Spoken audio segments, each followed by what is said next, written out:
The hardest part of starting a new track isn't opening Ableton. It's deciding what the hell you're going to make. And there are two important things that I do before I start a record. The first removes the technical decisions, and the second removes a lot of the creative uncertainty. Today, I'm going to show you both of those, as well as my process to get a house track moving from absolutely nothing, so you can have a head start when you write music. And if you're new here, my name's Miles, and I post weekly production tutorials just like this one so you can get better at making music. And if that's something you're interested in, consider subscribing below. So the first point is going to be using a default template in your DAW. So the first thing I see every time I open Ableton is going to be my default template, which is what you see here. There are certain things I don't want to have to think about when I go and start a new record. As you can see, I have a very basic structure, such as having a kick channel, clap, open hi-hat, and just some room for some perks, as well as a mid and a top loop. And within these clips, I already have drum racks with my go-to samples ready to go. I don't want to spend the first 15 to 20 minutes every time I open up Ableton setting up the project. Before you know it, your creativity is dead and you lose the magic that you thought you had when you were opening Ableton. So this part of the process is purely about removing decision fatigue in unnecessary areas. So try and make a template that works for you in your DAW, whether you use Ableton, FL Studio, or anything else. It doesn't need to be complicated, just make something that works for you. The second point is going to be vision and creative direction. So our default template here takes care of the technical decisions, and I want something that takes care of the creative decisions. That's why I suggest using something called a reference track. If you don't know what a reference track is, it's basically using a finished track or maybe a certain sample that you like. It could be a chord loop, it might be a breakbeat, anything that inspires you to give you some type of direction and create something in a similar vibe. For my reference track, I'm using a finished song. It's called Tag Team by Omari. I'm not going to play the song because I don't want this video to get copyrighted, but I'm going to use it as a reference in this track. And the point of using a reference track isn't to copy the track itself. It's just there to guide our decisions and keep things in a similar vibe, and also inspire us when things dry up. So I'm not trying to recreate the actual reference track here that I'm using. I'm just trying to create something that gives me the same feeling that this reference track does. So now that I've got my default template set up, got my reference track, now I can actually start making music with a direction. So I've already set the BPM to match the reference track here, which is 129.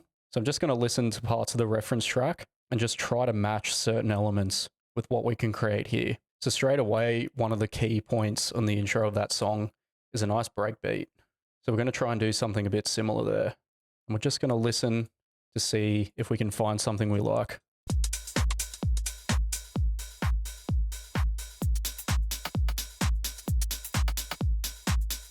Straight away, I already really like this one.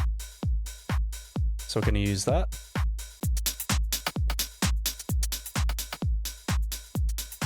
Just as a quick side note, since this is a drum loop here, and it is a controversial topic, it is okay to use a drum loop. All your favorite producers are doing it. Doesn't mean that we're going to end the song using this drum loop.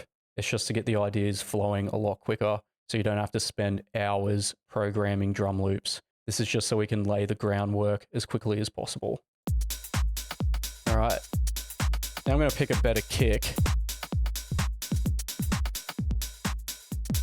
that works with the break.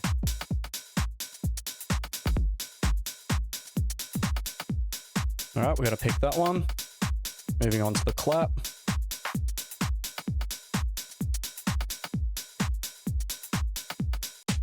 Okay, that one works. You want to keep this process quite quick. Awesome, that one works too. Now we're just going to go back to the reference track, and here we're just going to listen for similar things that we can also put in our track. So straight away I can hear some type of modular glitch loop going on in the background there. So we're going to look for something similar in Splice. I'll look up glitch.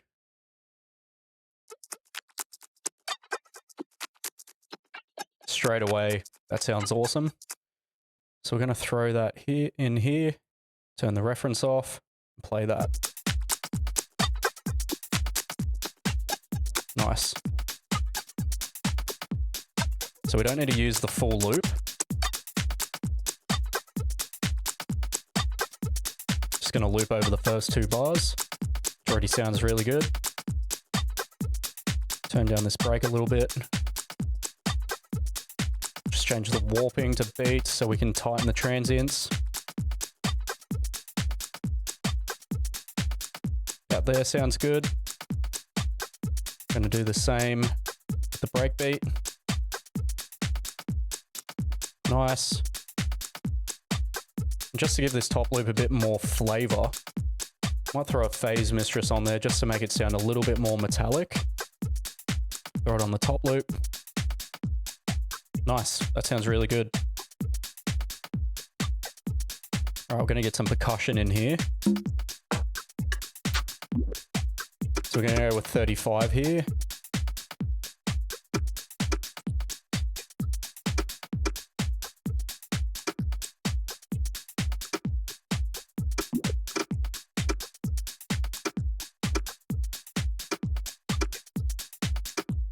Cool, duplicate that over.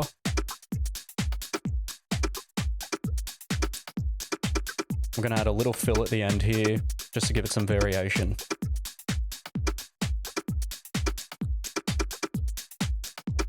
Cool. Now we're going to go into writing the bass line. This we're going to use a preset in Serum here from our House Essentials preset pack. Use sub growler. Just gonna arm this so we can play with it a little bit. So right now I'm just trying to audition some notes just to find an ideal pitch that I feel works with the rest of the drums.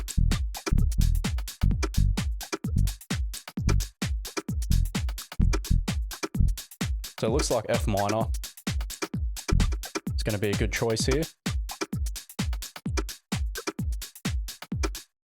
So we're not going to worry about finding different notes yet. We're just going to worry about finding the ideal rhythm.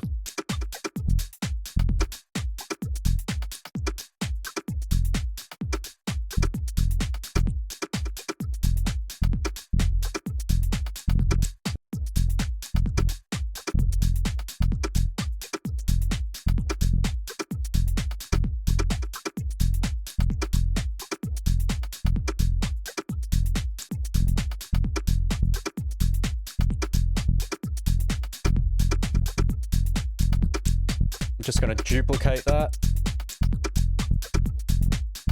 Now we can find some different pitch for these notes.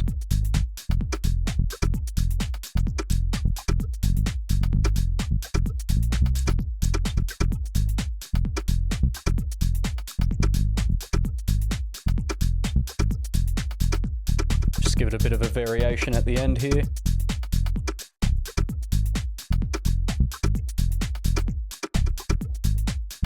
Nice, that's sounding really good. And we're just going to toggle back to our reference track here, just so we can get some more ideas out of it. So we've got a really nice chord stab section about midway through the track there. So we're going to try to do something similar, as well as a bit of texture that I was hearing in the background of the track. So we're just going to quickly throw that in. Go to some favorites. This vinyl crackle normally works really well. And we'll play this. Obviously that's too loud, so we're going to pull that back a little bit. Might just loop over the first 2 bars too. Maybe the first bar actually. Nice, that's just to give some background ear candy / texture. Now we're going to try and do something similar to what they did with the stabs. So we're going to grab Serum 2 again for this. I'm just going to quickly build something from scratch.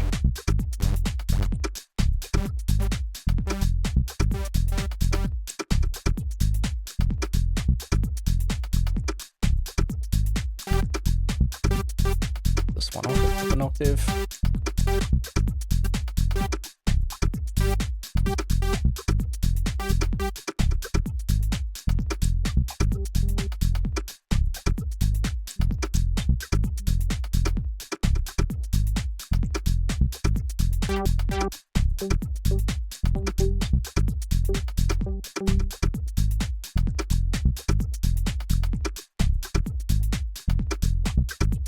going to apply LFO1 here to give it some modulation, like so. Now we're just going to write some basic chords.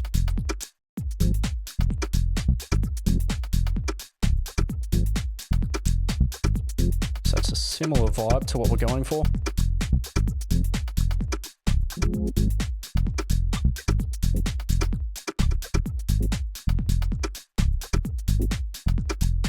Just going to drop the 7th down an octave just to give it a bit more of a jazzy vibe.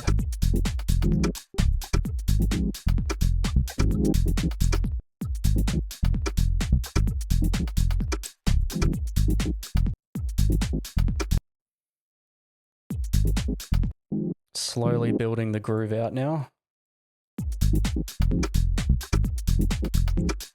Nice.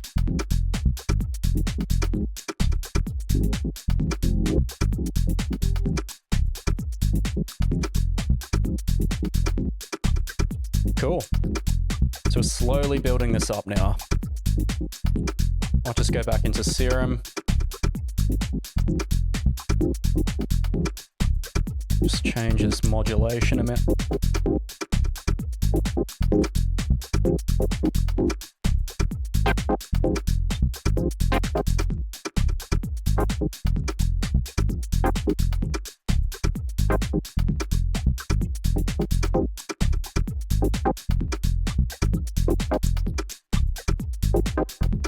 With some echo, reverb, and delay.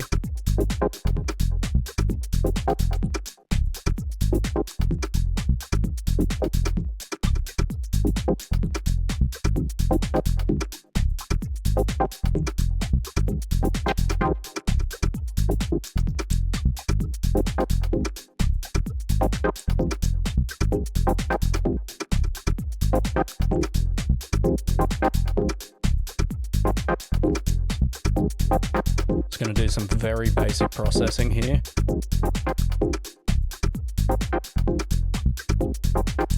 Phaser.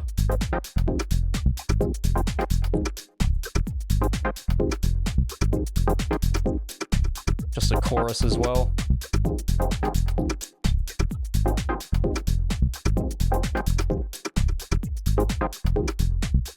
Just to give it a little bit of movement, as you can hear there.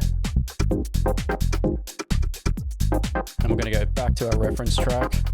Okay, so there's obviously a few vocals going on in the reference track there. So we're going to try and find something a little bit soulful, like what we could hear in that track there. Normally you have to do a little bit of digging for this. Get the party jumping, get the party.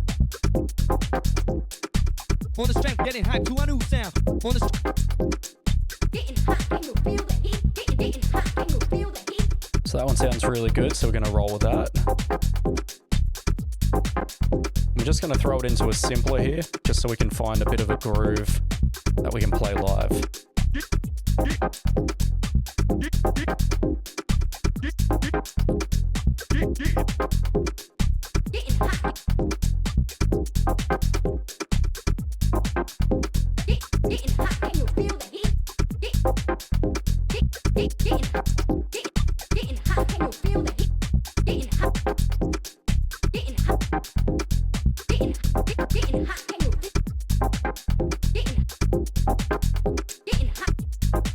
So it is a very rough sketch when you do it that way. I'm just going to delete what isn't working.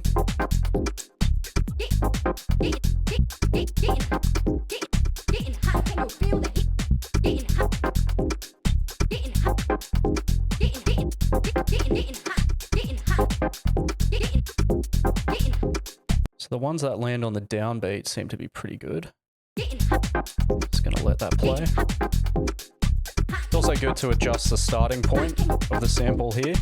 You might get some different results when you do it that way. Might even throw a little altar boy on there just to give it some interesting character.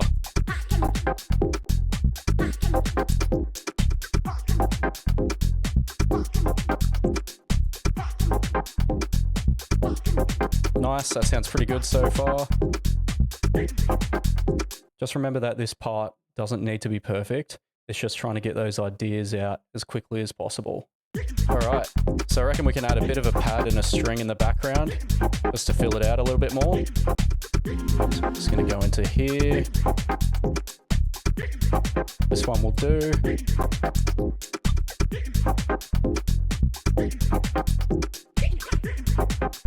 I'm going to throw an auto filter on in the background.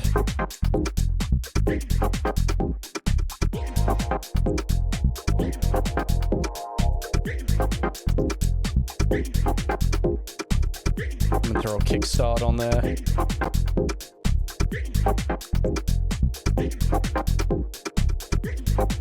Just give it a bit of a bounce. We're going to quickly put a string on in the background. And we're going to use strings in the Korg M1 here.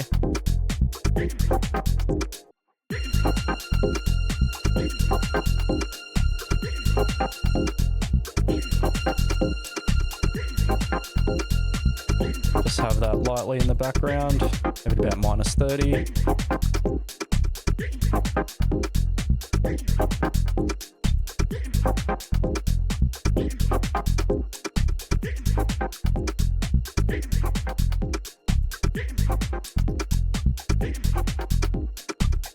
There you go. I'm pretty happy with that. Now, obviously, it's not going to be perfect, but it's to get you somewhere started and moving and just getting those ideas out.